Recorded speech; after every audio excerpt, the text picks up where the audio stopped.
BJP को अब सिंधिया की जरूरत नहीं, महाराज कांग्रेस में वापसी की तैयारी में। मोहन यादव की कैबिनेट में सिर्फ 3 सिंधिया समर्थकों को मिली जगह। बीजेपी में तेजी से घट रहा है सिंधिया का रुतबा। कांग्रेस में अब कम हुआ सिंधिया का विरोध। क्या ज्योतिरादित्य सिंधिया कांग्रेस में वापसी की तैयारी में है? क्या कांग्रेस सिंधिया को वापस लेने के लिए तैयार है? क्या बीजेपी को ज्योतिरादित्य की जरूरत नहीं रह गई है? इस तरह के कई सवाल इस समय उठ रहे हैं। दरअसल सिंधिया के समर्थक इस समय बीजेपी में मुश्किल में दिखाई दे रहे हैं, लेकिन चिंता की बात यह है कि एमपी और दिल्ली दोनों ही जगह बीजेपी की सरकार है, इसलिए सिंधिया समर्थक कुछ भी फैसला नहीं कर पा रहे हैं। सिंधिया समर्थकों की नाराजगी तो विधानसभा चुनाव से पहले ही दिखाई देने लगी थी, जब सिंधिया ने अपने समर्थकों तक मैसेज पहुंचा दिया था कि जिस तरह से कांग्रेस में वो अपने लोगों को आसानी से टिकट दिला लेते हैं, उस आसानी से वो बीजेपी में अपने समर्थकों को टिकट नहीं दिला पाएंगे। इसके बाद सिंधिया समर्थकों ने एक के बाद एक दल बदलना शुरू किया। अधिकांश लोग तो कांग्रेस में ही वापस लौट गए, क्योंकि सिंधिया के साथ आने वाले अधिकांश नेता कांग्रेस से ही आए थे। ऐसे में कांग्रेस ने उनका जोरदार स्वागत किया। दूसरी ओर जो डर था वो विधानसभा चुनाव के दौरान ही दिखाई दे गया था, जब कांग्रेस की तुलना में बीजेपी के अंदर सिंधिया का कोटा आधा रह गया था।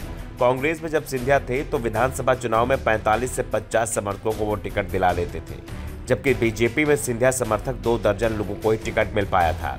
लेकिन इसमें भी अधिकांश चुनाव हार गए। एक ओर जहां बीजेपी को 2/3 से ज्यादा बहुमत मिला, वहीं अधिकांश सिंधिया समर्थकों की हार के बाद बीजेपी में उनकी स्थिति कमजोर पड़ गई। अपने कई समर्थकों को तो सिंधिया ने जीत की गारंटी लेकर टिकट दिलवाया था और उनमें से अधिकांश हार गए। ऐसे में बीजेपी में सिंधिया की सुनवाई अब बेहद कम हो गई है और उसी का असर मंत्रिमंडल विस्तार में दिखाई दिया है। इसके बाद अब सिंधिया और उनके समर्थकों को भी एहसास हो रहा है कि बीजेपी में आकर वो बुरी तरह से फंस गए हैं, क्योंकि 3 साल के अंदर ही सिंधिया अर्श से फर्श पर आ गए हैं और अब कहा जा रहा है कि पार्टी ने लोकसभा चुनाव लड़ने को कह दिया है। ये भी साफ कर दिया है कि 2026 में जब राज्यसभा में सिंधिया का कार्यकाल समाप्त होगा तो पार्टी उन्हें राज्यसभा नहीं भेजेगी। सिंधिया को लोकसभा के रास्ते ही सदन में पहुंचना होगा और ये भी साफ हो गया है कि उन्हें ग्वालियर या फिर गुना में किसी एक सीट से चुनाव लड़ाया जाएगा। वैसे संभावना गुना सीट से चुनाव लड़ने की ज्यादा दिखाई दे रही है। वैसे अब इस बात के भी दावे शुरू हो गए हैं कि सिंधिया शायद अब घर वापसी की तैयारी में है। दरअसल अब सिंधिया के विरोधी भी कांग्रेस में कमजोर पड़ गए हैं। सिंधिया की वापसी की राह में 4 नेता सबसे बड़ी रुकावट थे।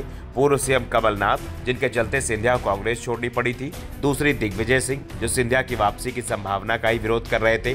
तीसरे पूर्व नेता प्रतिपक्ष डॉक्टर गोविंद सिंह, जो सिंधिया को भूमाफिया तक कह चुके थे और उनके खिलाफ सरकार बनने पर कार्रवाई करने का दावा कर रहे थे। और चौथे पूर्व नेता प्रतिपक्ष अजय सिंह थे।